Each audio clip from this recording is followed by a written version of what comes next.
Ladies and gentlemen, welcome to the Authentic Podcast with Justin Doulard. And thank you for tuning in to another episode. It's time!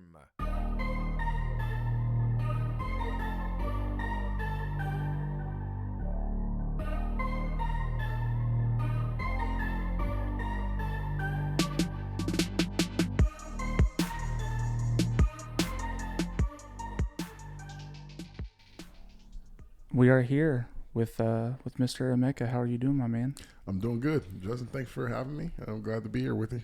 Of course, man. Thank you for inviting me to your home here and finally got to connect. I know we've been talking for a bit. You're a busy guy, so. Yes, I'm a busy guy that lacks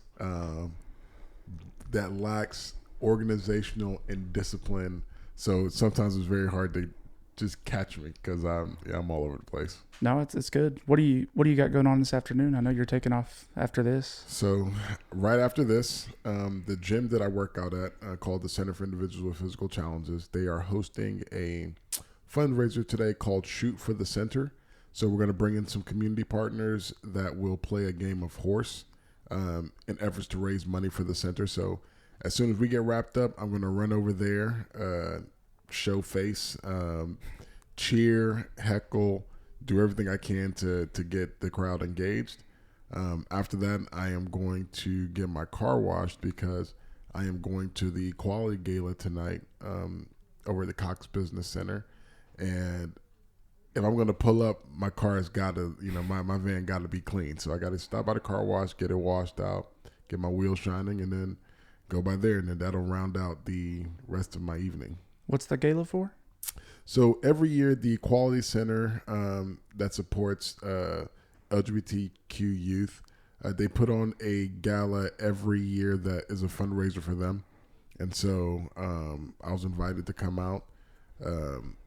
So we'll go there. The girl I'm dating, we're going to go there and dress up, show some more face, and eat food and dance and drink and have a merry time. So I'm looking forward to it. Are you doing a lot of speaking these days at these events? Probably not this one, but are you speaking at events like this now? So I've got a couple of events that I'll be speaking at over the summer, some conferences that I'll be speaking at.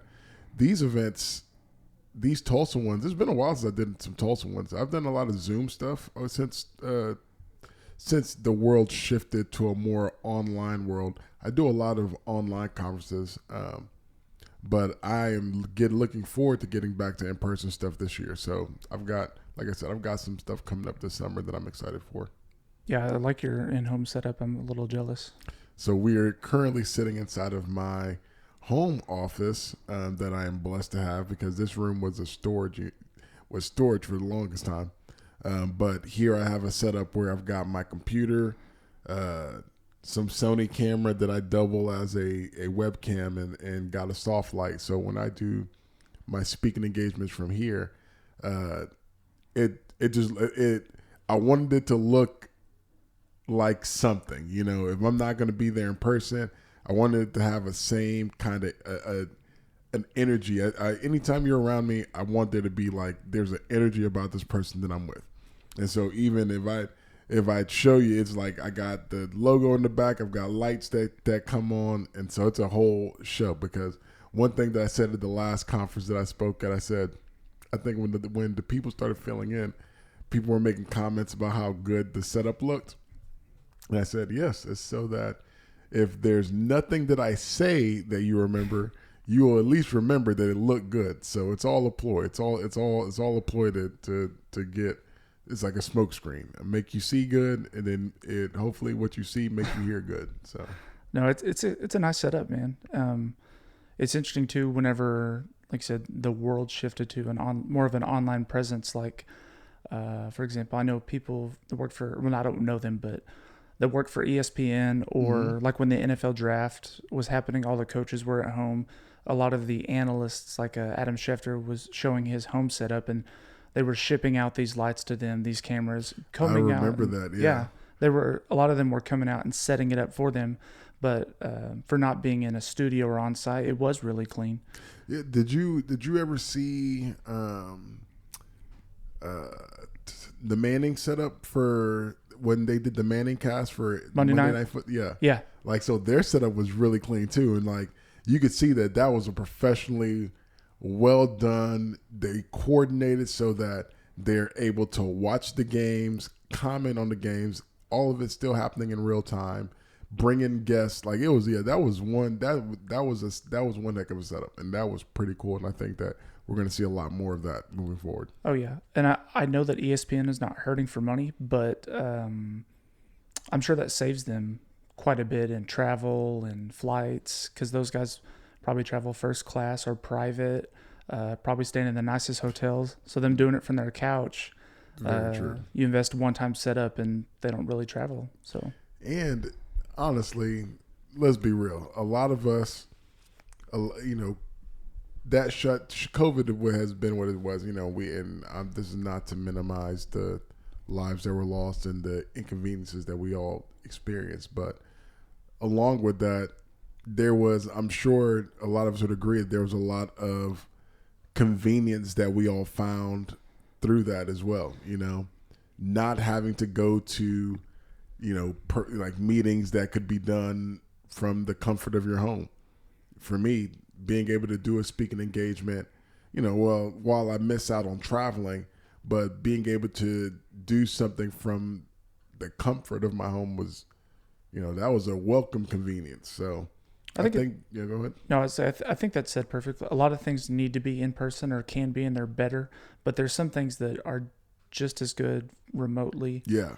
Or save time and money. And like if you've got something going on or you're feeling tired that day or kind of have a headache, getting on a stage maybe and dressing up, full suit, or getting on a plane, may not be enticing, but if you're like, I can pull up to my computer and look good for an hour and a half and then go right back to my bed. I'm guilty of being in like two places at one time, where I've had a Zoom call pulled up on my computer and another Zoom call pulled up on my phone, and I'm simultaneously having both of them, and I'm like going between muting back and forth. That like just randomly of having like a work meeting, like different work meetings scheduled at the same time. And it's like, well, I can make this happen. And yeah, it's interesting. It's been an interesting time. Have you seen those videos? I think they're just kind of satire, but those guys on Instagram where they got the green screen behind their, like, taped to their chest, and it's behind them, and then they're at a game during like a college class, watching the game while sitting inside of a room. Now, again, this day and age, we can be in two places at one time now. Yeah, and then it looks like you're down on Brookside too at the same time, right? Having fun. But yeah, man, this is even having this it's its own blessing, because I did not used to have my own like space, I guess. Yeah, do you know anything about like my whole house journey? A little.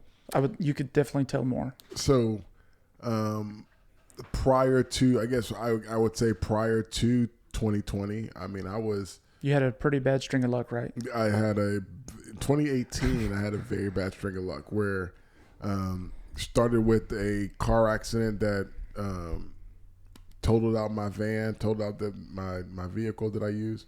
And then my dad, fell and broke his ankle. And then it all culminated with an apartment fire that left me homeless and without a lot of things, just fires are just terrible. But that string of bad luck followed by a string of good luck.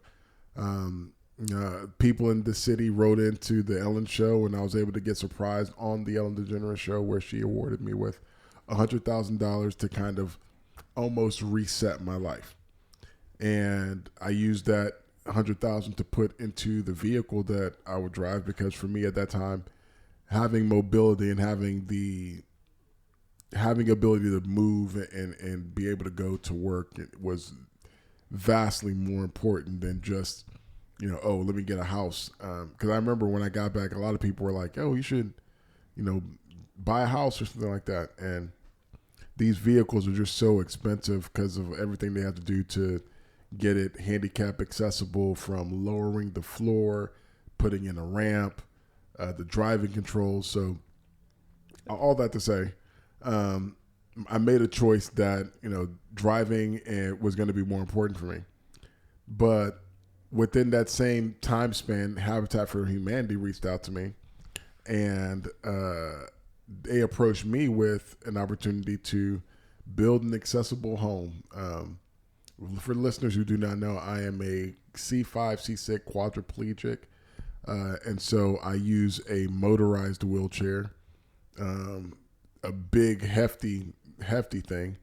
And so my living experience up until this point has not been one of particular comfort, just because every place I've lived has not been really built for me.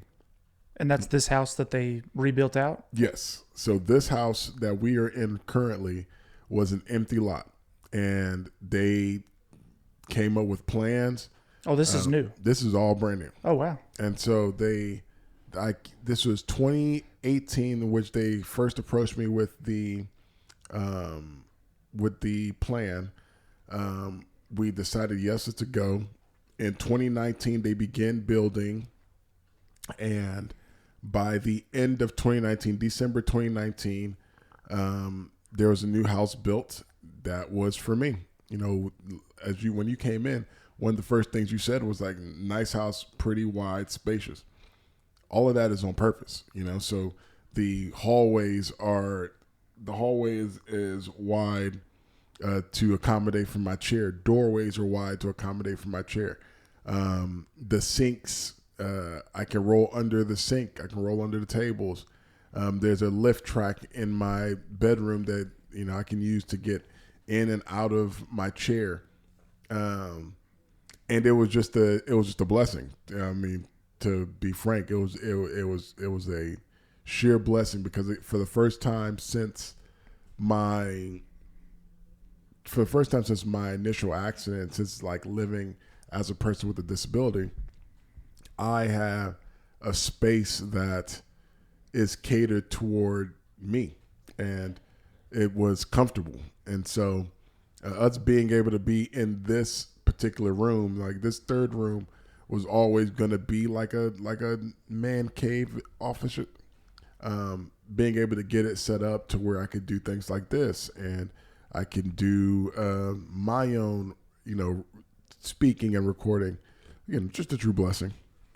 No, it's a beautiful home, and I could absolutely tell when I got here, everything is wider and spaced out. I'm glad that they did that for you, and like you said, the string of bad luck turned into a little bit of good luck and some blessings. Oh yeah, I think that one of my biggest lessons from that was just recognizing that our lives kind of operate on a particular pendulum where things kind of swing between good and bad, ups and downs. It's just it kind of just how it goes. And so even you ever seen a rising stock? Mm-hmm.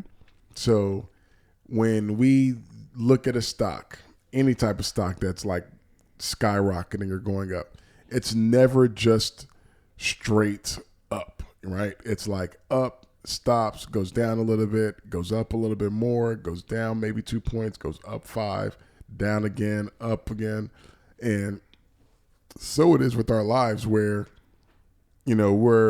we're growing. We're on this constant journey, and, some things look good, and then it's like the stock is rising.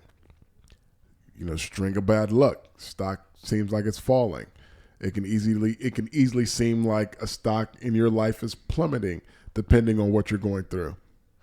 And then if you really take time to, use perspective and zoom out, sometimes it's good for us to see that when we're in a point where we feel low, and because we experience things right there in the moment, it's very easy to experience a low and feel like this low that I'm currently in is lower than any low that I've ever had. But if you zoom out is like, this low that you're currently in is still higher than your previous lows.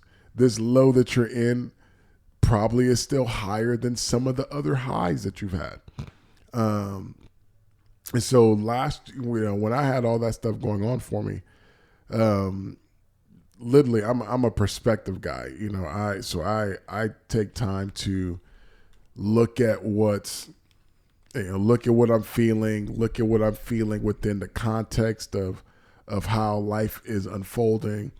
And, if I go back to 2009 when I had my initial injury, that was probably one of the worst lows ever. I went from being a athlete in the best shape of my life to being a person with a disability, using a wheelchair, quadriplegia, poverty line, like just low, bottom, lower than a pregnant ant's belly type low. And, trying to build on my life where, working in the community, I went back to school, and then I have this string of bad luck. And so where it felt very, that time felt very bad, it was just like, okay, like if I hold on long enough, maybe that pendulum swings back to good. And surely enough, it did. And then after the Ellen show appearances, then coming back and having the Habitat, reach out, now mine is almost like this, the floor for my lows is like higher. Like even today, something happens to me that that I feel bad about or I feel low about, like when I look around, when I wake up in the morning and I recognize I'm in my own house, I have my own car, like there's no low that's going to match the low of me not having, my house and not having a car, and that initial moment of having, breaking my neck on that football field. Like I'm never going back to that type of low. So my floor has elevated. And so I don't know. I keep thinking, for me, I always keep perspective on those things. That's what really gets me through, different storms. Yeah, you've been tried and tested. You survived a pretty rough year and a half, 2 years. So if you can handle that, you can handle anything. Man, I think that our past successes can indicate like future success as well. I think that we should, as individuals, be able to,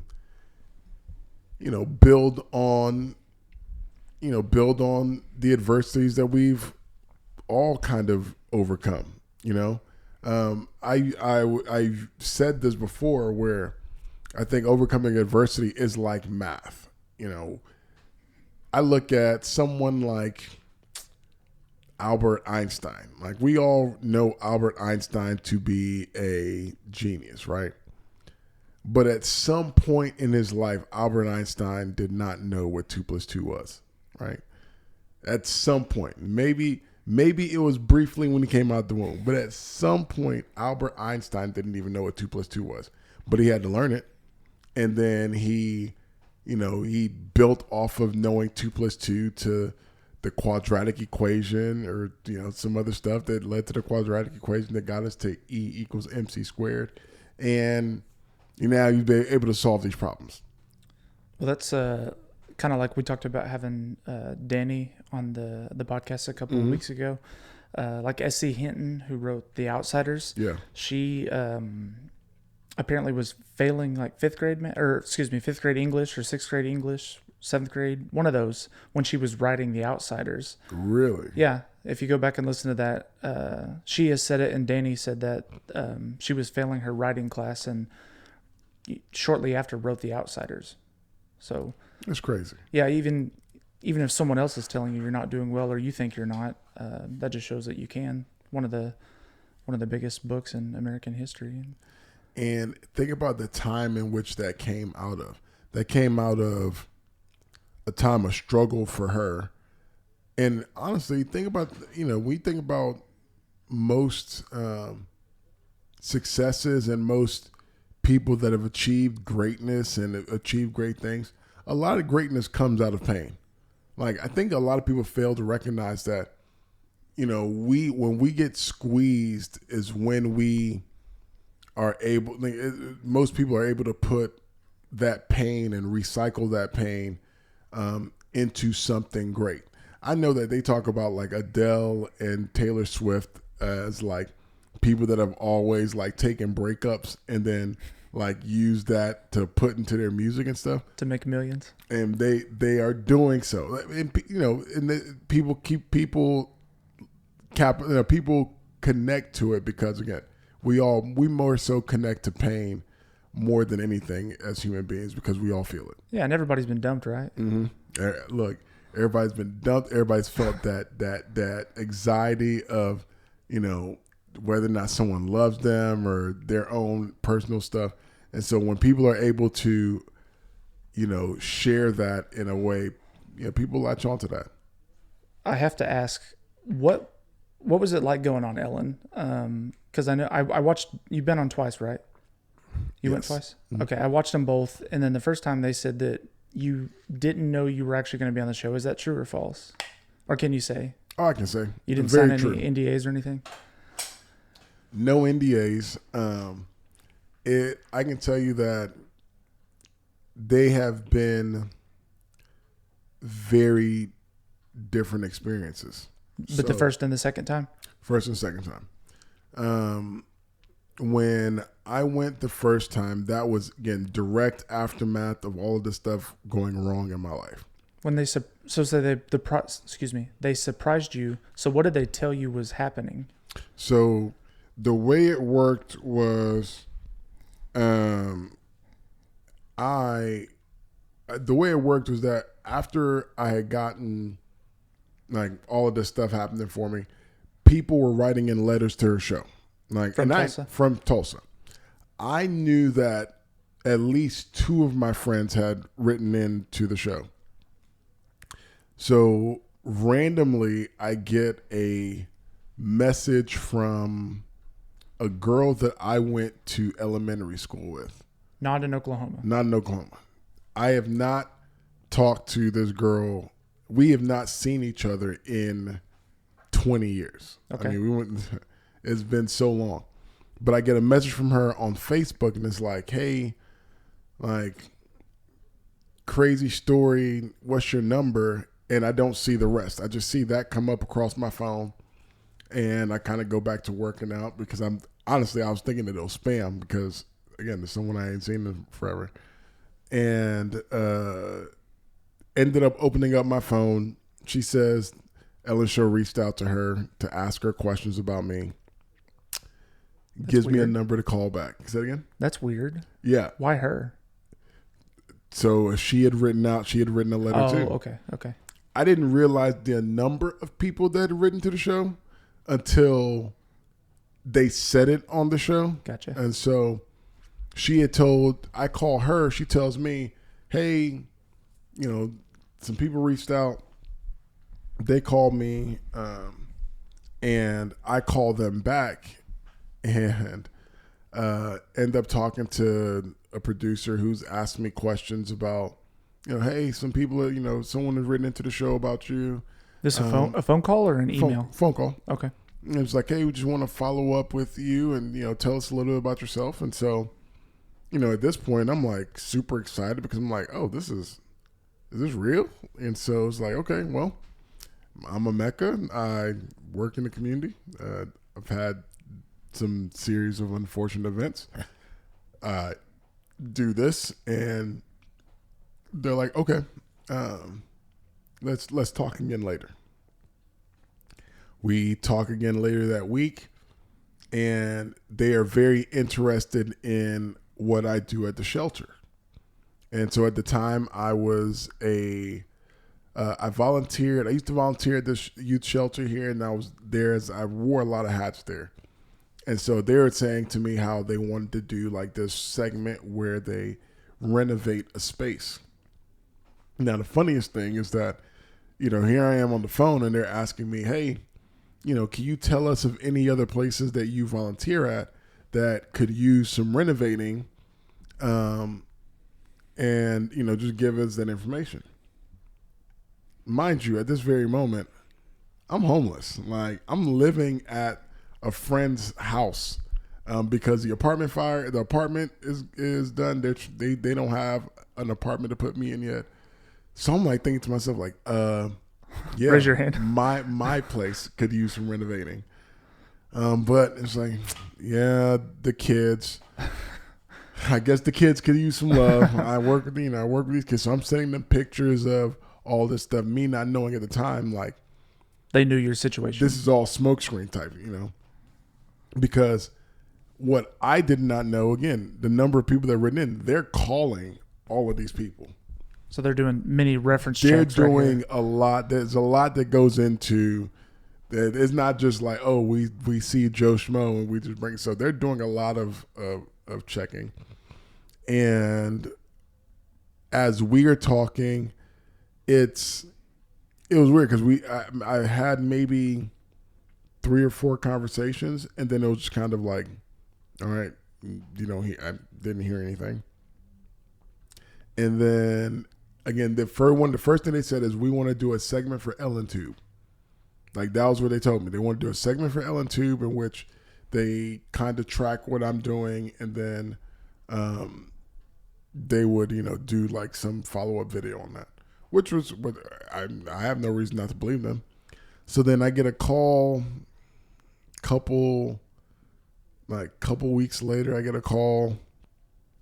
At this time I'm literally riding in my chair from work to the gym, and it's a producer just like, hey, we want to do this video still. So what we want to do is we want to get you out here to do like an interview recording style in our studio. And then when you go back, we'll send a crew back with you, and then we'll record some of the stuff that you're doing in the city. And then we'll put together a segment thing. Cool. I've done that here. That didn't seem out the ordinary. Can you come out on Tuesday? Mind you, this is a Thursday. So I'm like 4 days later? Yeah. So I'm like, wait, what if I can't? What if I say no? Like, what if I can't find anyone to go? And they're like, yeah, we want you to make it happen. So literally 4 days later, I'm on a plane. Flying Tuesday night. They get me set up in a nice hotel. And me and so the crazy finesse about this is that I had a friend that was living in LA at the time. And I had a friend that was in Orlando at the time, and I have a friend here. So I'm leaving here with a friend of mine to go there. The guy that lives in Orlando used to be roommates with the guy that is in LA. So when I tell him that I'm going out there, he books a flight that day. He's like, oh, I'm coming to hang out. Like, it was just like, oh, all right, we're going to get the boys all together in LA. Why not? Yeah, boys So trip. 4 of us are now in our hotel room, and the day of the Ellen thing, they were gonna bring me to the studio so I can record this thing and then go back. So I'm like, hey, so I kind of got like 2-3 more friends with me. Can they come? They're like, give us a second, and then they like, all right, just make sure everyone brings their IDs so we get my friends to come in there. Were they just gonna pop up in the crowd, or no? They were just hanging out with me. Like, we had no idea what was to come. Like, we had no plan. Like, I've never been to Burbank. I've never been to the studio. I've never been on set of any type of show, so I don't know what any protocol is. So we come in, and they get us into a room, and they tell us like, okay, hey, you're in a room. Don't leave nowhere. So I'm like, all right, cool. Hey, we're not going nowhere. Don't be taking no pictures. Yeah. So, but that's one thing. You're not allowed to really take your phone out of the room either. So we're back there hanging out, and it seemed like, we're just kind of hanging out for hours because they didn't even tell us when the show aired. They told us the show didn't air until later, so that we were going to use the studio record like an interview thing and then switch up. So we're in the room, kind of just guy talk, talking. The one conversation I remember is we're having a conversation about LeBron, Kobe, or Jordan. Like, and we're arguing as friends do, using language as we do, and then we're just kind of in our heads like, wait a minute, y'all seen the Ellen show, right? What if they're watching us right now? Oh yeah, We're they probably were. We're using all types of language. We're like, hey, chill out. Like let's be cool. Anyway, fast forward, they come in and they put a mic on me because they're like, all right, we're gonna go and do this recording. And how they separated us, and this is the thing, is that the people that knew that I had flown out to go do this thing, some people were like, hey man, like, so what are you gonna do if you end up on the show? And I'm like, hey, if I end up, then I'll I guess I end up on the show. Up until this point, I thought, okay, maybe I get on the show, maybe I don't, maybe I do. When the way the day started to unfold, it was just like, oh, I'm not getting on the show. Like, we're definitely just here to record. And surely enough, they split me and my friends because they pulled one on us. They were just like, hey, you know what? Like, they come in, there's some people there that came in. It's like, hey, you know what? We're literally about to go record this interview part. They're like, you know what? Instead of just recording him, let's get some video of what the friends have to say about Emeka, so we can like do some, get some good B-roll footage and things like that. And one of my friends, he's not a camera guy. He's like, I'm not really dressed for that. I'm not really good on camera. And they were just like, hey, like, at least you can tell us like how you met Mecca and what his friendship means to you. Okay. So everyone gets up and they're like, you know what? This is what we'll do. How about we go record them? And while we record them, we'll give you a tour. And then when we get done recording them, we'll give them a tour and then we'll record you. All right, bet. So we're all like, okay, all of that seems plausible. Sure. Hey, everybody got to leave your phones here. Can't have your phones in the studio. So now it picks up where what you see in the first episode. You see, I'm on a tour, and then they end up surprising me, right? With my friends, when they leave the room, and they're walking down, like, up doing this tour thing or whatnot, or they're about to go what they think they're about to go record. They get down the hallway, and the person taking them is like, all right, everything we just told you guys is bullshit. Mecca's going on the show. You guys are going into the audience. Follow me. So they have no idea that anything is happening until that very moment. So they're just as surprised as I end up being.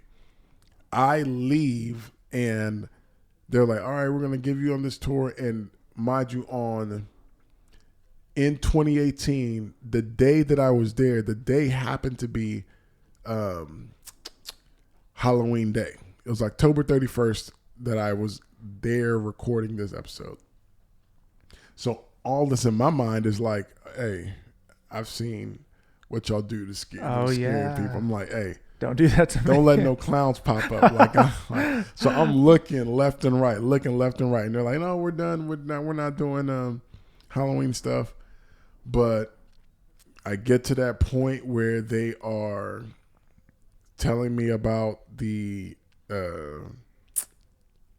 right before the door opens up, the intern, her name's Summer, and I feel so duped by Summer because that entire time I'm thinking that, her and I are building rapport. I'm just listening to like, hey, where are you from? This and that. And she's just like, yeah, we're about to get you. Like she knows like this is all just set up. A ploy. So she says, this is where Ellen comes out. This is where the like artists and stuff come out. And I think in that moment, like if you ever watched a movie where you see something and you're like, oh, I know what's going to happen next.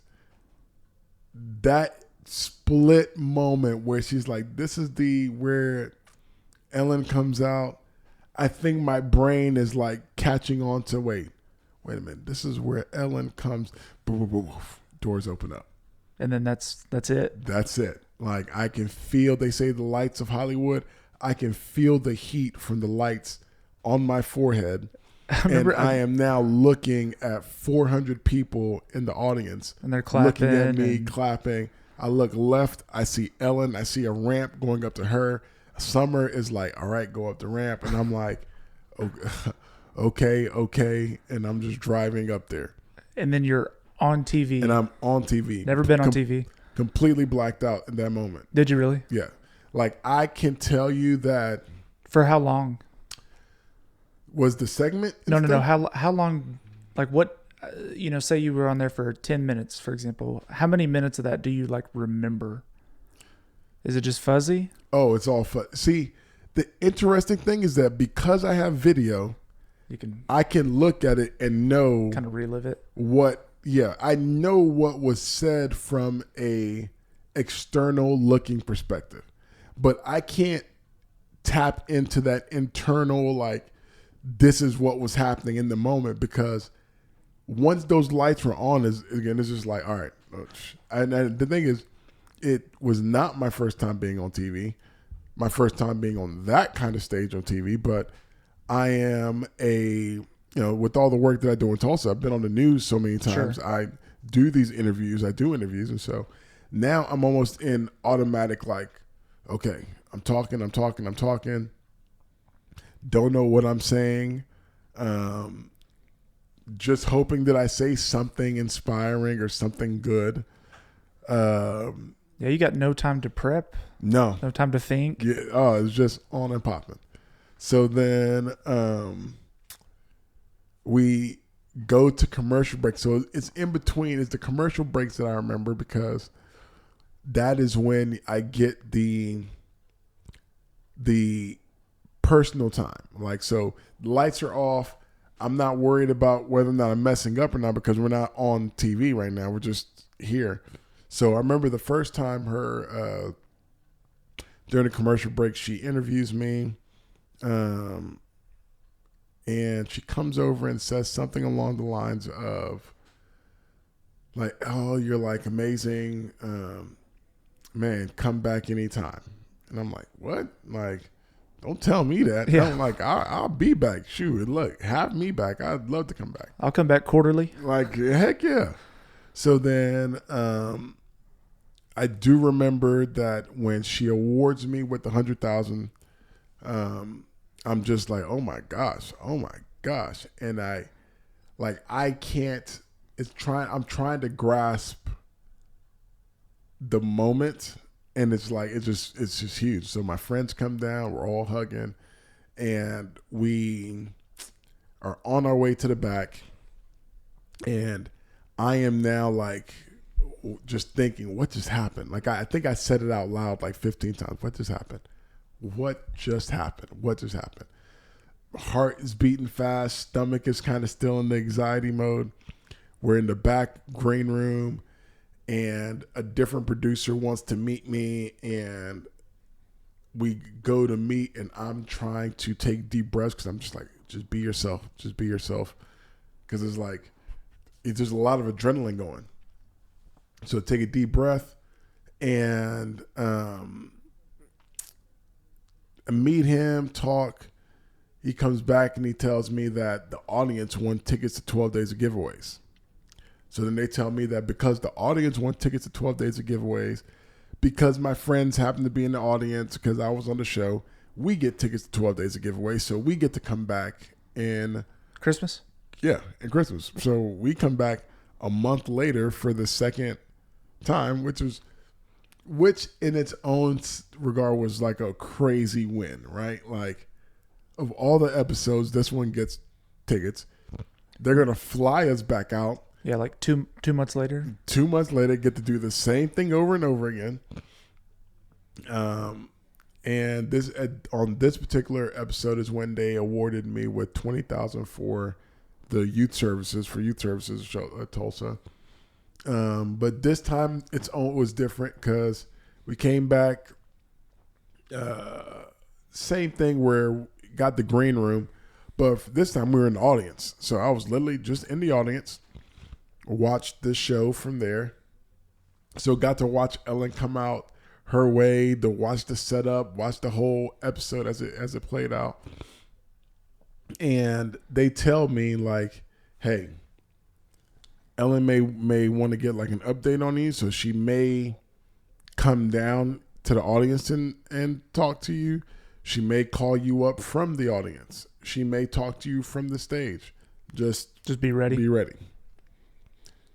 So we get through the whole show, and it's like the last segment of the show where I see them setting up the ramp. So now it's like I know, like, oh, it's about to be me. So they're telling me like, hey, still no prep time. Like, oh, you're about to go on. So and people don't know this because you might, when you click the link and you see it, it just like starts, hey, I'm back with my friend Emeka. You may have recognized him from, we had him here a month ago or whatnot. But you don't know that I'm just sitting in the audience trying to enjoy this time, and all of a sudden it's like, hey, you about to go up there. Yeah, I didn't know. I watched the second one, and I just saw you on the stage. So go up. She starts asking me questions. We do that, and then the show ends after she gives youth services $20,000, and I'm on stage like, so what do I do now? And that's when she kind of talks to her audience. She gives me the mic to. This is off air. Off air, and it's like, hey, so what is there anything you want to share with the audience? And I kind of give this like a little motivational piece. And Ellen is playing with my hair, and I'm like, what is happening right now? And then I go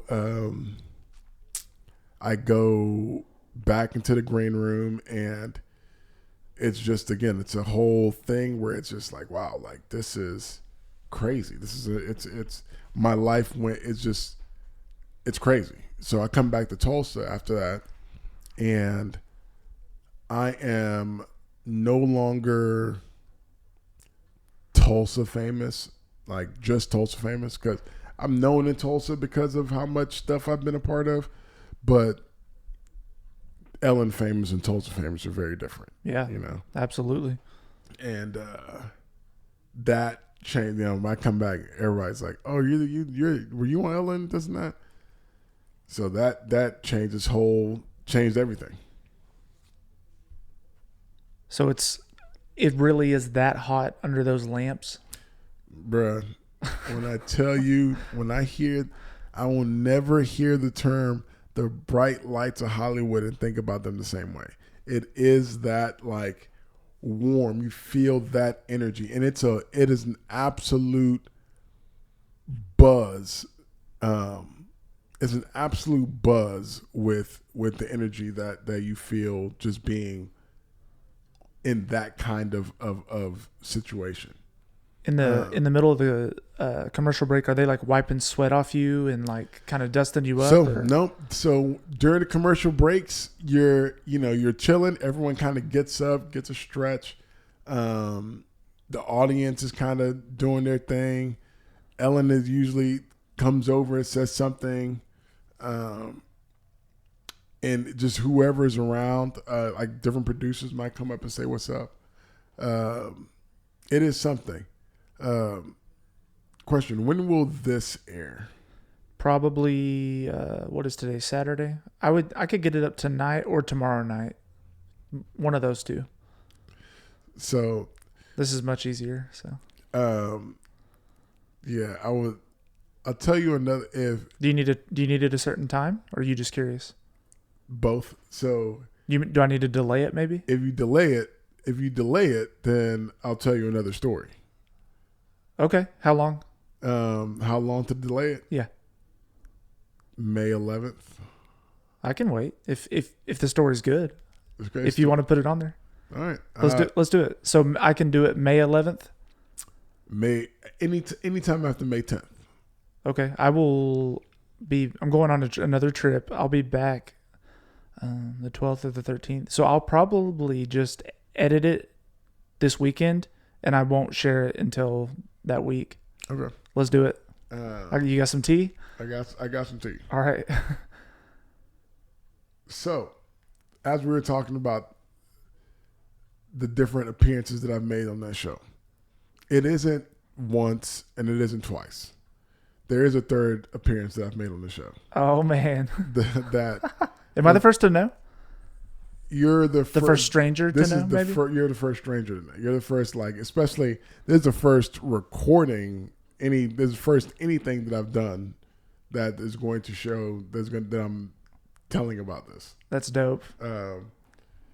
I figured you're owed it for as much time that we've missed trying to catch up. So this will work. Well, you got my word. Fine.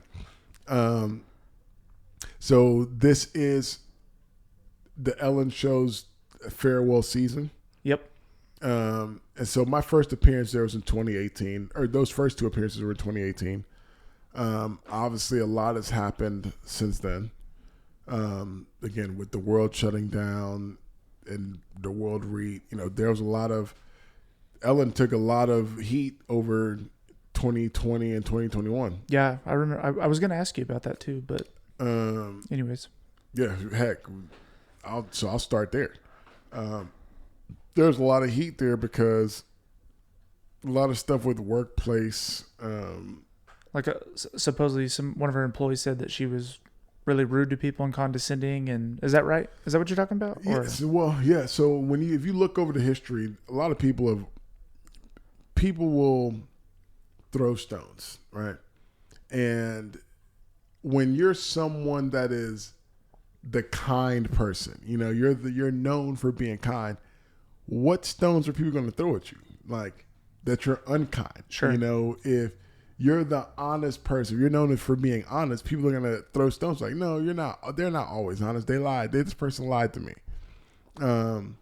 So I think that her being in that position that she's in is going to already come with its own targets. I can tell you that my experience has been that the people that I have encountered there are all genuinely kind people. And I mean that from the bottom up.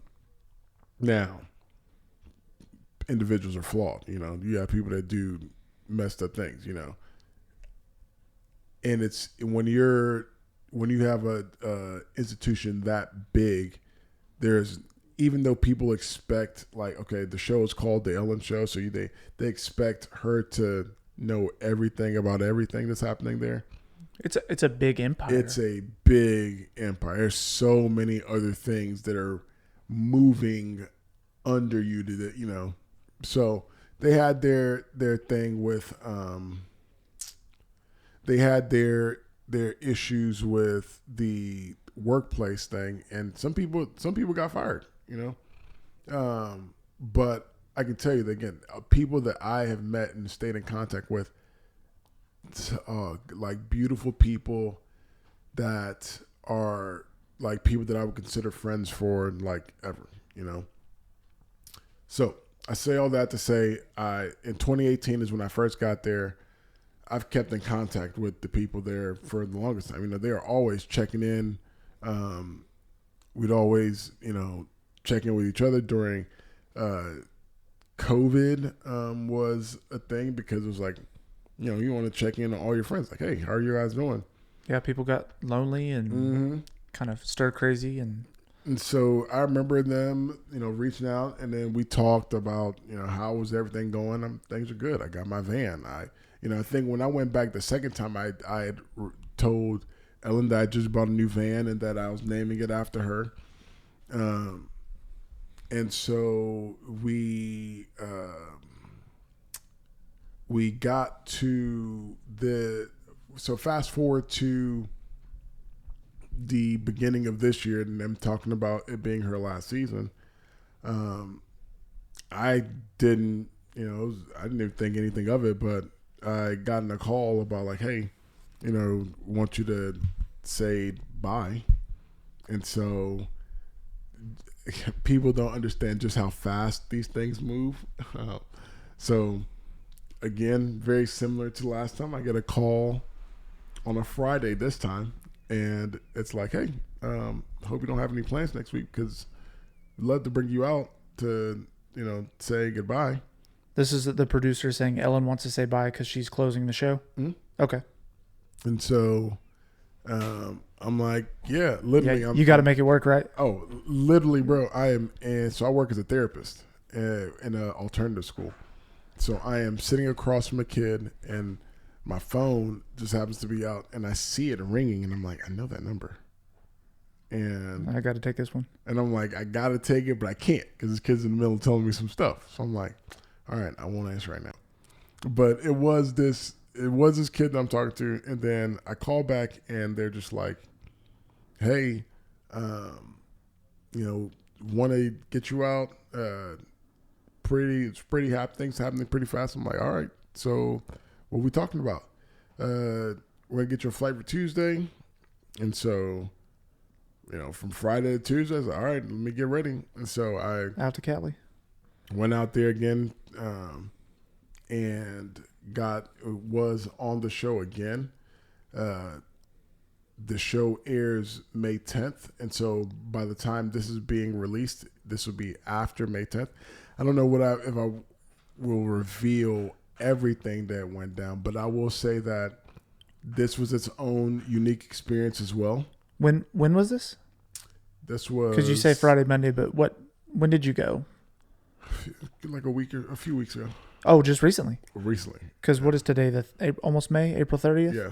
So you went early April. Mm-hmm. Wow. So I didn't realize. I didn't realize it was going to be a delayed thing because they're recording their episodes and then they're going to release them as it goes. They're working a lot. So they film it live, but it's not live, correct? So typically in the regular season, it is like, and I don't know if these are trade secrets or anything like that, but I mean, it's like for the last two experiences I went, I recorded the show on Tuesday or on Wednesday and it aired Thursday. See, that's what I thought is that, it's a live audience, it's live, but then they record it and then play it later. Right. For these last couple of episodes, I think they went into like, all right, we're going to record multiple episodes so we can get this done. Because they were, so just recently, this week, they just recorded their last episode. Oh, so they're done. They're done. The show doesn't stop airing until like the end of May. So they played some out. Mm-hmm. And like I was saying with those experiences, those first two experiences, different experiences.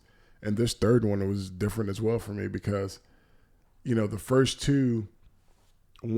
one I'm being surprised. Second one, similar surprise. But this one, not so much a surprise because it's like, we're bringing you out here to close it out. To say goodbye, right? And you're a vet now, so. Right. And so I show up and it's like everyone knows me. Everyone is like, hey, Emeka, how are you? And I'm like, yo, this is weird. Like, I am a regular. Right. Like, it's like going back, and this really felt like going back and seeing friends because the producers that I've worked with and had such a close relationship with over the last 3 years is like, yo, like, you care about these people. Yeah. They care about me. Clearly, if they're texting you during COVID or calling you and asking you, how's it going? And it's crazy, man. It's crazy that the craziest thing for me is that being in this kind of vicinity with these individuals and also having the same feeling of them being like regular people. Like, one of the things that I'll tell you is like, the commercial breaks have been probably some of my most intimate moments that I've had. And this time was one that I will keep with me for the longest time because, we recorded, and it's funny because, like I said earlier, like when the lights are on, I don't remember. Like, I can't tell you what I said in the interview. I can't remember it. It's just like it kind of just goes blackout for it now. But I do remember that when we went to commercial break, Ellen comes over. We're sitting there talking, and she's kind of talking about the last 2 years and how, like, it's been rough. And in this moment, I am face to face with this person who is uber, like, famous. Like, I mean, famous, right? Yeah, she knows it. She knows everybody. She's been with presidents. She's been with athletes. She's been with actors. She's been with everybody. And yet I am face to face with this person in an intimate, like, setting, even though it's 400 people still looking at us. They can't hear what we're talking about. And so she's talking about, like, you know, the last 2 years and how it's been like rough. And we're just kind of, I'm, you know, in this place where I'm encouraging her while she's encouraging me. And I'm thinking to myself, like, yo, Ellen, like, I didn't say this to her. What I did tell her is that, like, yo, you're light, and you can't, like, people can't extinguish light like that, you know? But also thinking to myself, like, yo, you are human. Like, you're just a human being that hurts the way we hurt. Like, people think that when you get to a certain level of fame that you somehow have a thick skin to be absolved of getting your feelings hurt. And no, we're just humans, you know, and you that was one of the big takeaways that I had. Also, that after 19 years, 19 years is a long time. She's having, you know, it was a bittersweet because it's like super excited to start the new chapter, but also mourning this last chapter. You know, like it's a bittersweet thing, and I felt that from her. And so I hope that as she enters into this next season, that, you know, people let her, you know, like, retire in peace. You know what I mean? Don't heckle her. So, yeah. Unfortunately, nowadays with an even more online presence, I feel like people, they're just looking for things to heckle too. So no matter who it is or what she does, there's always going to be someone. And that's unfortunate when you have a lot of fame too, is because someone's always going to target you. And you do have to have thick skin. Even though you're human, you have to do that because those people are protected behind a computer a lot of times. She has impacted so many people. You know what I mean? Like, I am one of thousands and thousands of people that have been impacted by her show. Same thing with, like, Oprah's show back in the day, you know? Yeah. And she remembers you, right? Yeah. I mean, she's met you 3 times and she asked you personal questions, which is pretty crazy because, like you mentioned, what's her phone book look like? How many people does she know that is somebody, or how many people has she met 100 times and she's met you 3? And compared to, you know, little Tulsa, Oklahoma, still has her people check on you, still knows you, and you know, seems to still care about you too. Again, I don't take that for granted. I think that is super. It's weird being in that position. Being in that position is just weird to think about, like, because all I can think is, like, I'm just me. I'm just Emeka. And I, like, think that Ellen is just Ellen, and just energies just link up, you know? I've had a surreal experience with that show. And with just just a surreal experience. She changed my life. She turned my life around. And it's not just her, actually. It's for me, it's more the community. I mean, because she wouldn't know me if 50 people didn't write in, you know? I think you're doing good things and had a lot going on, and you have your own little platform, or, you know, it was smaller, and she saw the good in you and the people that liked you and appreciated you, and just, you know, multiplied it times 1,000 or 2,000. Yeah. Just gave you the opportunity to be seen by more people. Yeah. And that's the nature of her business, is good people who are doing good things. And then she just amplifies it times 1,000,000.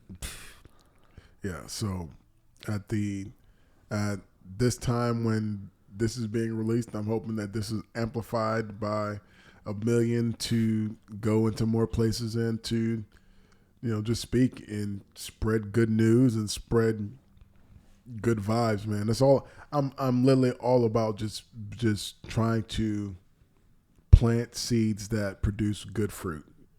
Yeah, we connected online, and I see we have mutual friends, but I don't know if you know those people or if they just follow you because you're, an inspiration, or if you've actually met them, because it seems like you met a ton of people. So. I've met a ton of people, and I typically remember. It's weird. I've got a terrible memory, but also a pretty good one when it comes and I'll try myself where if I'm scrolling and I see a name that I don't know, I'm like, wait a minute, how do I know this person? They'd be like, oh, okay, this person I met through some conference, and I remember when they said they wanted to add me on Facebook, or I met this person through this person or this person. So I try to remember pretty well. Yeah. Well, I know I can at least know him personally, Antoine. How'd you meet him? Okay, so Twan. Because you put a picture of you guys up a couple Sundays ago on Brookside. So right now, Twan is part of my Sunday brunch crew, and so that sounds just like him. We get together regular. Me, him, my boy Steven, Nate, Michael occasionally join, and we usually hit up our bar right there on Brookside, and it'll be, especially during football season. Oh yeah, it's hey. Sunday fun day. We're gonna hit the brunch. We're gonna watch some games, and usually it starts off at all right, I'm here at 11 o'clock to get some pancakes, and then it's 6 o'clock already. And it's like, okay, I gotta go to bed. I gotta go get ready for work. But me and Twan go back to some other mutual friends. Some other mutual friends from 5 or 6 years ago. And actually, he used to live in the apartment complex that a friend of mine lived in. That's where we first met. Okay. And then we found out that we had mutual friends. Our friend Sarah that lives in South Carolina. Excuse me. Sarah J? Sarah Johnson? Sarah Johnson? Yeah. Yeah. So that's through Sarah Johnson. Okay. So you're close to Sarah? Yeah. So Sarah I actually went out to South Carolina.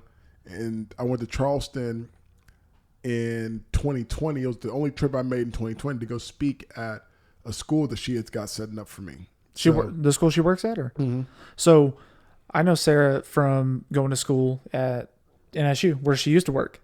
Oh, yeah. She used to work at Northeastern State in Tahlequah for, she was there, I thought 8 to 10 years. I can't remember, and I can never remember what she did at Northeastern, but she was an advisor. I think it was a student organization advisor when I was an undergrad. So that's how I know her. Do you know Eller? Ryan Eller? Yeah. Okay. So I know Ryan Eller. I did some speaking for Paradigm Shift. Uh-huh. And then that's how I met. Oh, why am I blanking on his name? Oh, who was friends with Sarah as well. Gosh, I really hope he doesn't hear this. Well, if you think of his name, it would be cool. Guy, he looks like Owen Wilson. Looks like Owen Wilson. Oh. You could look him up. Yeah, when Ryan wrote his book, Live Your List, talking about bucket lists, it's been a while, probably 5 or 6 years, maybe longer, but he was asking people online if what music he should listen to while he writes the book. And then I put 80s pop, and then anyone who gave him music he listened to, he put our name in the back. So it was kind of cool to say I was in a book. So that is cool. Yeah. Looks like Owen Wilson. I know, and I'm mad that I said that because it'll be my luck that he's listening and just wait, Mecca, really? You couldn't remember? Yeah. Hey, man, it happens. But yeah, Sarah's good people. She's really nice. She's real sweet. Knew her for 4 to 5 years. I'm so mad at myself. Matt Eaton. Okay, so I don't know him well, but I do know him. He went to. I think every one of those people went to Northeastern. Yes, they did. Yeah, that's where I'm from. Is Tahlequah. I don't know if you've been down there much at all. Okay, when I was younger, yes. So you say younger. Are you like a couple years or because you're not from here, right? No. So But- I moved here when I was 18. Is that what you mean by younger? Yes. Okay. So when I was 19, 20, that was like, I've driven down there a couple times to like party. The river? Yeah. Lake? So, well, just schools. Oh, you went to party at NSU? Yeah. Mm-hmm. Did So- what brought you out here? Where are you from originally? Georgia by way of DC. And what brought you to Oklahoma? Oral Roberts University. So I moved here to go to school at Oral Roberts University, which was very, Not fun? Not fun. Not What? not what- fun at all. Yeah, what, like, because you were playing football, which ORU doesn't even have football. So what? So I was How'd you get recruited out to ORU? So Or at ORU, you'll meet groups of people, and it'll be like, okay, there are people that you know are here for, like, you're here because you want to be here at ORU. mm-hmm. And then there are people who's like, okay, you're here because your parents made you come out here. Yep. I was one of those. Okay. So when I moved out here, me and ORU were not like, it was not one of those things that I wanted to do. Not clicking. And then it wasn't clicking. But I met a lot of people that were very, I mean, I've got lifelong friends that I met at ORU. Even though me and ORU didn't work out. I had some friends who went to that worked ORU out. for a little bit. I don't know anyone who graduated from there, or maybe I do, but I know a lot of people who went, and then a lot of people had transferred out to like NSU where I went and stuff because ORU is pretty expensive. Mm-hmm. Yeah, very. But if we're being transparent here, which I think we are, you're a pretty honest guy too. I think for the right people who go there, the mission is good and the principle. But I've also heard some pretty ridiculous things about, the guidelines there. Oh yeah. So that was one of the things that really. I'm a rule breaker, and Oh yeah, I can see why ORU didn't work out. ORU did not. I was not ORU material when I got there, and I did 2 semesters there. I got an opportunity, got introduced to a football team, a semi-pro team here, which is when I was presented with that opportunity, I jumped on it because academics was not working out for me. Didn't want to just be the failure in my family, so sports is where I was like, all right, let me just do this. So then after the first year, I won a championship with this team, and I was like, all right, this is what I'm going to be doing. This is what I'm going to even transfer it to a different school, go and play and build up my grades from there. Unfortunately for me, I got hurt in my second year, which ultimately changed my life again. And I ended up I decided to stay in Tulsa because, one, I was kind of naive to my injury. So I break my neck, and they tell me that I have a spinal cord injury, and I didn't know what that meant. So I'm thinking that I didn't want to start completely over. And so I'm thinking that, you know what, let me stay here for a little bit, and we'll see what happens after a few months. And I just didn't realize that a spinal cord injury was going to be the journey, that journey was going to be as arduous a journey as it turned out to be. So severe. Yeah. So like not, again, using a wheelchair, losing the use of my hands, losing independence. Like I didn't, those things weren't factored into my decision to stay in Tulsa or go. It was just like, I didn't want to change my friends. I did not at this quote unquote weak position. And Tulsa is probably home forever, or at least for the foreseeable future? For the foreseeable future, for sure. With this house and having a place that is like, custom for me, for the foreseeable future, for sure. And I like that Tulsa's in the middle of Oklahoma.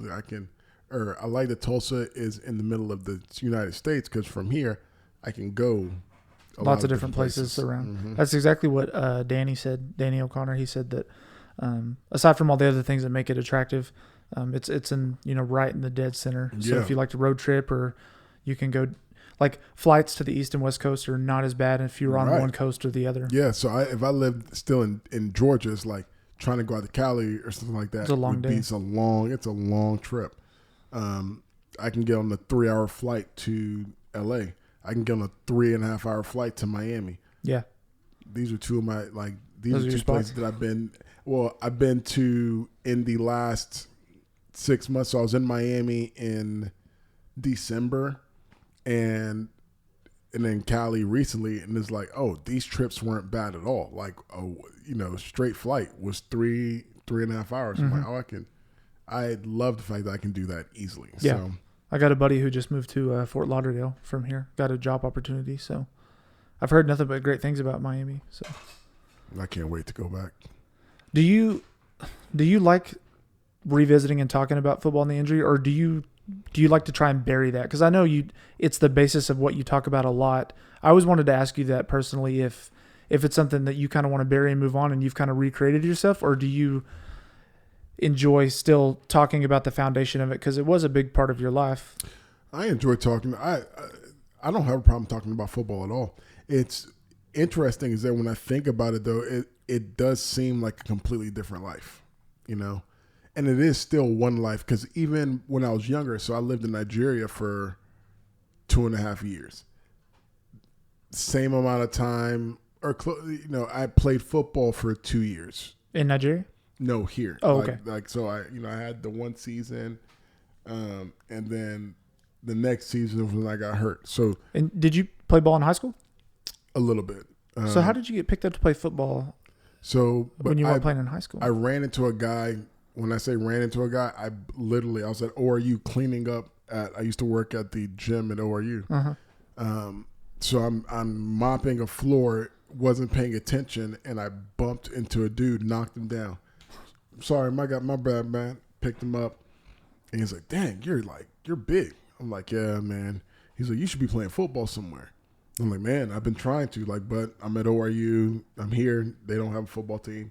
And it just so happened that this guy's friend was about to be a coach for the Oklahoma Thunder, the football team that I ended up playing for. So he was like, "Hey, I got a friend of mine that is going to be, coaching this semi-pro team. Here, give him a call." And so that guy probably fell into you on purpose so he could just recruit you. Like, hey, we need a safety. He just ran right in there. He's like, "Oh, that dude look like somebody." So I call him and try out, make the team, and then that literally started a new life for me, because again, at that time I was failing classes, getting fined at ORU, messing up. Like, my life at ORU was on its way to ending. What can you get fined for? Earrings. Earrings? Yeah, at that time it was earrings. It was, dreads being too long. It was staying out, curfew. Past curfew. Yeah. You have to keep your door open and stuff too, right? No. Like if you have a lady over or a man or whatever. If they were to do I don't know if they opened. That's a question that I have to ask. If they've opened it up to where boys can go over to the girl side. It's probably no. But back then, girls couldn't come over there unless they did like a day where everyone could kind of go and visit. A big study hall, huh? Yeah. So guys couldn't wear earrings? No. So you'd get fined for it. That's insane. That's kind of insane, right? Or really insane? Yeah. No. But this is 2008, and so I'm racking up all of these different fines. I mean, my mailbox is just full of just stuff fines. And I'm like, that's where the joke is on y'all, because I'm not paying. 10% of zero is zero. Did you pay him? No, no money to pay. I was a broke student. How am I supposed to pay? So hypothetically, what's a fine for wearing earrings? Man, I can't even remember what the actual fines were, but because I never opened them. I'm telling you, they would just put it. You'd be late for curfew. You get written up, and you knew that you're all right. I'm getting a letter in the mail. You would have teachers that would tell you take your earrings out multiple times. It's like, oh, I'm getting a letter in the mail. Late for class or out of dress code. What's dress code? Getting a letter in the mail. back then, you couldn't wear like sweats or something like that to class, and That's all everyone at NSU wore was sweats. Like if Yeah. you were in jeans, everyone's like, oh, he went to bed early. Like so check this out. that's the college kid's outfit: is sweats and a hoodie, right? It's almost like I had this. I was rebelling against the fact that so at ORU, at the time that I was there, you couldn't do a lot of certain things, but they had leeway for the athletes. So basketball team could wear whatever they want. But they didn't tell basketball team to take out their earrings and stuff. I'm at ORU, and I'm 6'4", I'm 6'5" now. At the time, I was like 6'4", and it's like I'm 240, 50 pounds. Everyone could tell that, okay, this guy's an athlete because I would work out. Like they knew that I was an athlete, but no one could really peg me for like, wait, so is he on the basketball team? Is he on the baseball team? So you get away with a little bit more. Like, so I told, look, man, I would see basketball players walking on the show. I'm like, all right, I'm wearing my shorts too. And I was very charismatic. And so even with the athletes, I'd hang out with them and just follow suit with some of the stuff they did. Like, so I'd go to the athletic center and I'd work out, and I'd see some of the athletes in the like recovery room getting like ice taped up for their knees and stuff like that. So I'd just go and I'd be like, hey, like there was a guy there, Smitty, that did a lot of stuff for the athletes. And I'm like, hey man, can I get some ice? And he didn't mind. He iced my knees up, give me a little TENS unit attention.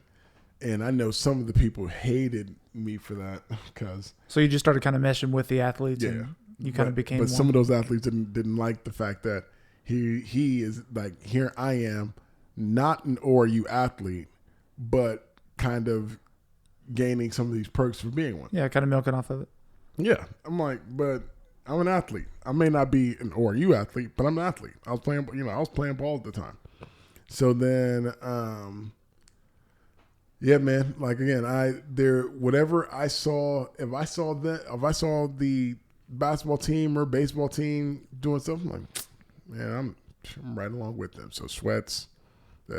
Well, those are not really outlandish things or requests either. It'd be different if you were getting, preferential treatment, like I don't know, free gear or the meals they get, right. or they can pass any class. You're just like, can I wear my shorts? I was getting a bag of ice, like a bag of ice is what I was getting, and just some of those rules are just hard to really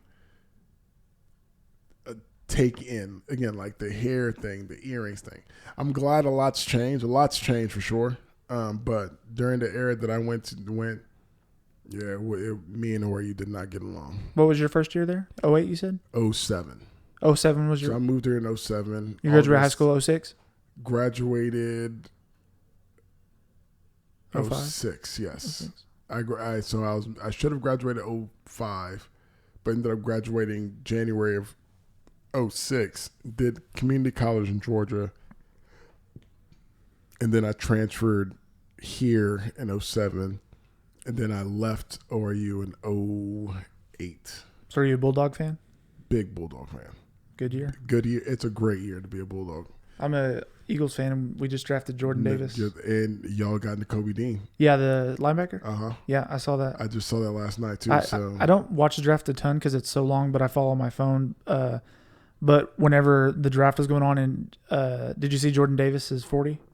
Oh yeah, absolutely. I would every time I saw a clip of that, I would send it to my friends and my wife because I'm still mind blown. How a man that size can run that fast? That's terrifying. It's extremely terrifying. That like defies science. Like it's extremely because I think he ran a faster 40. I already know what you're gonna say. Yep. He ran a faster 40.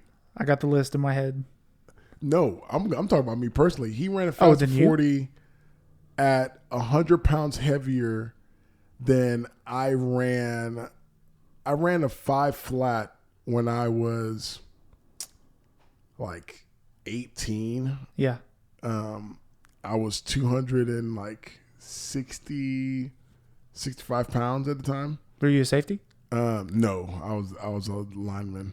And then I shred down and got to like 245, and I ran a 4.5 then. That's my fastest time, was a 4.59. And Were you D end? And then to watch him run that size, oh my goodness, terrifying. Yeah, he ran a faster 40 than Baker Mayfield, Patrick Mahomes, J.J. Watt, who was one of the best athletes in the league. Someone who's 330, 6'6" should not be able to move that quick. Crazy. And now that it just hit me that you said you're an Eagles fan. I am. Is that good? I'm a Washington I'm a Washington Commander fan. Say, what's the name now? It's Commanders. Are you really? Yeah. So do you to DC? Do you like? Oh yeah, true. Do you like the Wentz pickup, the trade? I'm going to have to. That's the easiest way that I can say it. Maybe because he might be gone in a year. But for this year, I'm gonna have to. I'm gonna love it. And so, I think that Wentz is still probably one of the best quarterbacks we will have had since RG3. Yeah, and Kirk Cousins-ish, and so you guys have had a rough last decade or so. Yeah, I mean we got a rough owner, so of course we have a rough. It's just rough, but that's the reason why I enjoy watching the draft, because I'll watch to see what's happening in the division, and so seeing that Nakobe Dean fell all the way to the Eagles, I'm just like, come on, Wash. We couldn't have picked him up in the second. Who did you guys take? We took, in the first round, we took Jahan Dotson, which, that name sounds familiar, but I don't. Penn State receiver. Okay. And then we took Fedarian Mathis from Bama in the second round, and then we took Brian Robinson, another Bama running back, in the third. Now, I feel like if we could have went Dean in the second, because we need a linebacker. We kind of fumbled the bag, because I think what we were trying to do was, we had the number 11th pick, and at that time we could have drafted Kyle Hamilton, the safety out of Notre Dame. We could have drafted Jameson Williams, the other wide receiver out of Bama. Did you see the guy from TU get picked up? Did see him for Dallas, right? Yep. So we could have made a lot of different moves. I think we tried to trade back to pick up some extra picks and then get the safety, but the safety got picked up by Baltimore right before us, and then that kind of threw off. I don't think our team had a plan for that, so we had to go with like a receiver, and I think we reached for the receiver, but we needed him, so it's going to be fine. But second, I didn't understand the second pick, because we ended up going with the D tackle, and we drafted for need. But it's like we created that need by letting go of our depth. Yeah. So, but man, I always say as you know, I would say a casual fan, or a fan who watches quite a bit. The draft is such a crapshoot, anyways, man. It definitely is. Especially when you see these guys in the 7th, 8th round that make the team and blow up, or you got like who's an example of Jamarcus Russell. Mm-hmm. I think you're more apt. The odds of you picking a player that will contribute to your team, your odds are better in the second and third round than they are in the first round, because the expectations are so high. Like, and think of the things that people were, and mind you, these guys, most of them haven't played football since they were sophomores. All the analysts and all the scouts and all that. It's never former players. It's always these old dudes who didn't even really play the sport at a high level. Like, when it came out, they were made a big point about Joe Burrow's hand size, which is important. They made a big deal about Kenny Pickett's hand size. Yeah, and Pickett may not pan out, but look at Burrow. Well, look at Burrow. And not everyone's going to be a Burrow, but they were talking about his hand size, which is so minuscule, I think. Or even to me, when it comes to how much that people fall in love with, like the 40 times. Yeah. With speeds, it's like that.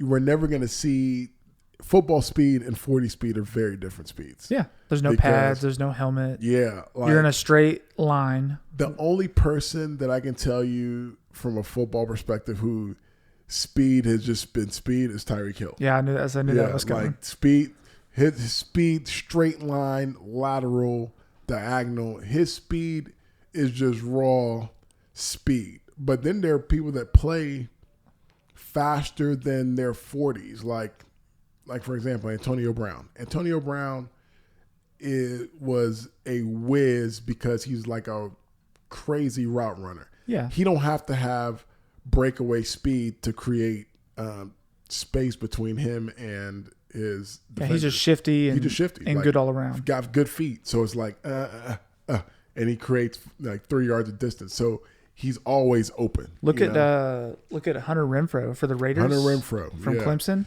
Yeah, little white dude. He is crazy. Like the best route runners that I've seen, like him, Devontae Adams, Cooper Kupp. So that's what makes Cooper Kupp. Cooper Kupp is Cooper Kupp because he is great. He's a great route runner. Mm-hmm. Like, so then those on the opposite scale, players like Des Bryant, like were monsters because they could just run straight and jump and just beat you to the ball. Yeah. But Des wasn't like a great route runner. Yeah. Like just a phenomenal athlete. You take Des and someone that can run routes and put them together, you get a Julio Jones. Like monster speed athlete, can break away. Like that. Now you're just talking about freaks. Yeah. You talked about the LeBron, Kobe, MJ argument earlier. Different question. Do you think LeBron could have played in the NFL? Because easy. You do? Yeah. You don't think he's too soft? I think that he was going to be gifted, and basically however you nurtured that gift, it was going to flourish. I mean, you look at Megatron. Like again, LeBron has that kind of build where if you made him lift more weights, he'd have been a freak of nature. Yeah, mind you, he's an insane worker, right? Dedicated. And speed, hands. Yeah, he'd have been a freak. I really wish, because they did the whole deal where the Cowboys offered him a deal during the NBA lockout, which was short, but I was really, and he's done some crazy things like left Cleveland, came back to Cleveland, then left again. I was hoping he would pull an MJ one year and be like, I'm gonna go try the NFL. I really hoped he would have done it. Yeah, definitely don't think he would have got through that, because to leave basketball and start getting tagged and hit. Whew. I know. I wish he would have done it, but I think the window's closing now. Mm-hmm. So just curious, who'd you pick out of those three? Was it MJ, Kobe, or LeBron? As the greatest? It's such a hard discussion.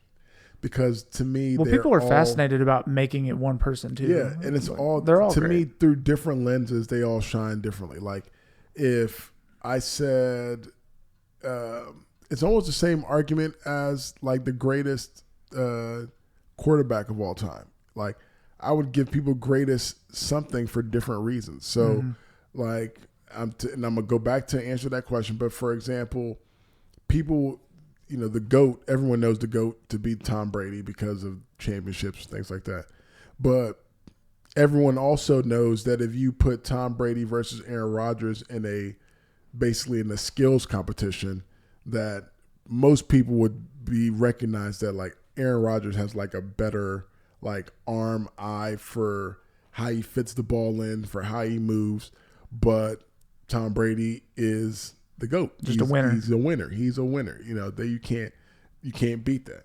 Michael Jordan is a winner along with an insane skill set. LeBron James is a winner, skill set, athlete, and because of just sheer nature of him being able to have the career, the longevity of career that he's had, he ultimately will end up as the greatest of all time because of longevity. And I don't think that should take away from anything. I hate when people are like, well, he's going to have the records because of how long he played. Yeah, and that's something. That's hard to do. That's hard to do. You have to take care of your Brett body. Favre for having the Ironman records. That's hard to do. Like, if it were easy, more people would do it, but it's not.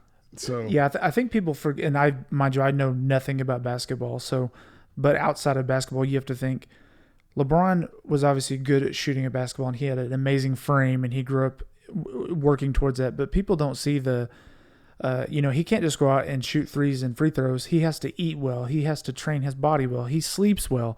He doesn't. He's not out in Hollywood, blowing his money or doing drugs.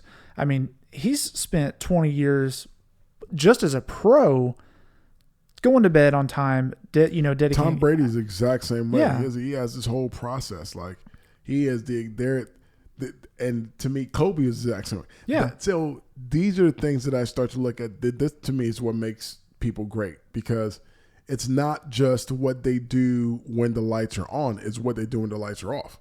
Like, they are insane work ethic people. They are insane about their habits. They don't compromise. And I'm not that great, because I compromise every single day. I'm gonna be the one that eats the extra piece of candy. Biscuits and gravy from Merritt's. Have biscuits and gravy from Merritt's. I'm not I'm not Mamba mentality. Like, it is what it is. I've accepted who I am as a person. Yeah, it's insane that people they don't think about that stuff. You can tell the people get some places have a natural ability, and they might stick around 3 or 4 years and they fizzle out, or they're on the bench and they made a little money and they're still. But to get to like that, you have to respect that tenacity and the pressure, like you mentioned earlier. I think I was on the cover of Sports Illustrated at age 16, 17. Yeah, early. He could have crumbled so many times. He's carried the weight of the greatness. He's carried the weight of being compared to Jordan. He's carried the weight of being young. Yeah, he's been called the next Jordan since he was in high school. And he's done it flawlessly. Yeah. LeBron has never been in any trouble. And what has LeBron done off the field, off the court? Everything. He's given back. The academy in Ohio. Yeah, he's given back to the community. He's been on the face. He's been the face of different social justice movements. Like, he's done way more with his career off the court than Michael Jordan ever has done, ever will do. Like, Jordan has Jordan brand. He's got the shoes that are going to live forever. It's going to continue to make him money forever. But from a social impact, LeBron James is the greatest of all. Like, he's gonna be the GOAT when it comes to, like, when you factor in every attribute. He's probably going to beat all the records. Mm-hmm. Maybe not the rings, because he's kind of running out of time, but he's close. And we're just now in the space where we're getting, like, okay, LeBron isn't in the playoffs or in the finals, but for the last decade, it's LeBron. To get a championship, you got to go through LeBron. Yeah. Like, he was going to win it or lose in the finals. He's going to be that man going to be there. And it's just now recently that, and then, I mean, the recency bias, because he was just there 2 years ago, but yeah, I mean, he's a force to be reckoned with. Hey, before we bounce, I totally forgot about it, but the podcast, Black Sheep. Is that right? It was called? Yes, the Black Sheep Pod. I didn't know that was you were doing that until probably, I don't know, late last week when I was on your page. So the Black Sheep Pod is a podcast hosted by me and my friend Mike Creef. It is presented by the Black Wall Street Times. It is a media outlet that based out of Tulsa, tackles different issues going on in the community. And is it down at the museum? Is it a museum? No, it is. So that's Greenwood Rising, but it is on Archer. It's down the street from there. It is right beside Magic City Books. Okay. And so it's an online media outlet, and our podcast is presented by them. And so we, for me and Mike, we grew up as quote unquote black sheeps in our respective households and our respective situations that we found ourselves in. And so we'd like to talk about, current events, what's going on from our perspective. So podcasts are out and people just talk, and we figured to get an outlet where we could talk about stuff that we want to talk about. So. And does Mike work for the Black Wall Street? Yes, okay. He's a writer for the Black Wall Street Times, him. My friend Dion is the managing editor. Nehemiah Frank is the CEO who started it. It started as like an online blog, and then they have grown it into one of the premier outlets for African Americans and people of color to get news. So it's awesome. That's a thing that people discuss here, that especially as that area and those museums and this publication have been blowing up, talking about the race riots of the 20s here. Mm-hmm. People, mainly Oklahoma, because it happened in Tulsa, Oklahoma, they talked a lot about, we didn't really learn that in school a lot. And I wouldn't imagine you would have, being in Georgia, because it was the Tulsa thing. I learned about it when I moved here. See, I don't recall hearing about it in school in history. And a lot of people said that as well. And now people are getting educated on that and really even still learning about what it was and is. And it was a cover up. I mean, it was a cover up for the longest time, and so it was strategic as to why we didn't hear about it. I never forget, I've always heard whispers, and I never forget being out at like Mayfest or Hop Jam or something like that, and doing an interview where people were being asked, what you think about this podcast, yada yada yada. Black Sheep. And no, black. Excuse me. What did you think about the race massacre? And me talking about it, and then hearing other people that were from Tulsa not know what anyone was talking about. It's like, oh wow, like that's when it kind of really became like, oh, this was purposeful. Like, you purposely didn't talk about this, because there's no way something that significant happens right down the street of the ground that we're all sitting on, and no one here really knows about it. Like, I'd heard it, but it was, like you said, in passing, and I was older, and then it was more of, okay, I've heard about notice, but it was just like a cliff note per se, not really much of held any weight, because it was in passing, and it was all on my own, not in school or not through a book or anything. And I'm just glad that more and more people are hearing about it now. I'm glad that we have a museum that's up called Greenwood Rising right there on Greenwood, in which it chronicles what happened, where people were during, and then what happened in the aftermath. It is a great place for anyone to go and visit and learn a little bit more about the history of Tulsa. And the Wall Street and the Greenwood Rising, are they correlated at all or not really?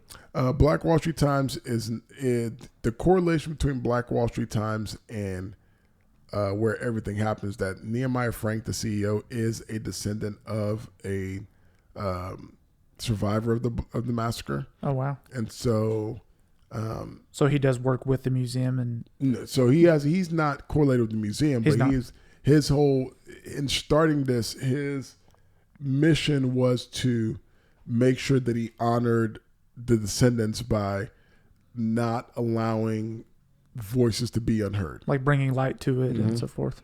And so, we are 101 years removed from the massacre, but it doesn't mean that we're removed from the issues that are still in the community, or the issues that are still plaguing like people of color when it comes to whether or not their voices are being heard in particular settings, or still feeling the effects of those. Yeah, or whether or not news reflects the actual experience that people have. And so it's all about, getting voice to people and making sure that people's stories and different news is not pushed aside or buried because of our natural tendency to look at different stuff that gets put out. So, well, this podcast is not as consistent as I would like it to be, but Black Sheep, are you guys doing it weekly, monthly, or is it on the fly like mine? it is on the fly like yours, man. So It's hard to get times down. Like for you, we've been talking for 30, 40 weeks, days, yeah, and yeah. you like to travel. I like to travel. And so I was in LA at one point whenever I was messaging you. Yeah. I was like, dang, I'm out of town. I can't. Yeah. And it just spurred the moment.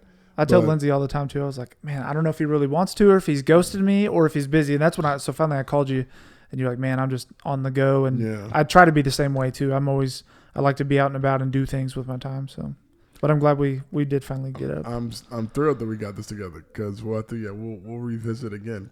So this is like our podcast. We want to be more regular, where we did like twice, bi-weekly or whatnot. And our last one we did not. The last one we shot was in March, and so we're due for sure. We want to get one out this next week. We were supposed to record yesterday actually. But things happen. Yeah. So, well, why don't you tell us where we can find it, a little bit about where to listen and what to do, and then maybe close us out if you got any final words. I know you got a busy day, and we've been here about 2 hours, and it's been a great time. So, so you can find us on on Facebook, Twitter, Instagram, Spotify, iTunes. We are the Black Sheep Pod. Again, that is presented by Black Wall Street Times. Your hosts are Emeka Nnaka and Mike Creef. We're available on all platforms. So please give us a like, a share, a listen. I'm pretty sure I said that backwards. Give us a listen, a like, and a share. And I'm Emeka Nnaka. I can be found at EmekaNnaka.com, Live Beyond Labels. Let me say it again, at EmekaNnaka.com, at EmekaNnaka.com, and also LiveBeyondLabels.com. And in person, our bar on Sundays, right? Some Sundays on our bar, Sunday Fun Day. And just, I'm out here in these streets. And when I meet people in Tulsa, I like to tell people that, I'll see you later, because I don't meet people just once. If you meet me once, it's guaranteed you're going to see me again somewhere. So, Justin, I do appreciate the time that you've allowed me to come in here and the time that you spent coming here to hang out with me. Pull up in your studio. And so I think if I were going to leave the people with something, I'd be remiss if I didn't just, everything for me, life's about perspective. If there's one thing that you take away from hearing me talk, I hope that is that our lives move on a pendulum from good to bad. And so if you hold on long enough, sometimes what's bad can swing back to good. And if you live long enough, when things are going good, sometimes that pendulum will swing to bad. But that's just all a part of the life that we live. And so if you're in a dark place right now, just hold on. Light is on its way. That's good stuff, man. Yeah, the best people always say success and progress is not linear. It goes up and down and all around. Well, seriously, thank you for your time, man. I'm glad to meet you and hopefully call you a friend and see you more than once, as you say. It took a little bit of time for us to get connected, but that's just the beast of it. So timing's perfect. Yeah, I appreciate you, man, and I can't wait to put this out May 13th, maybe? Yeah, that sounds good. Was it after the 11th? Yes, after the 10th, we're good. Okay, I think we'll do 13th because that's when I'll be back from out of town. Perfect. All right, brother. Thank you. Man.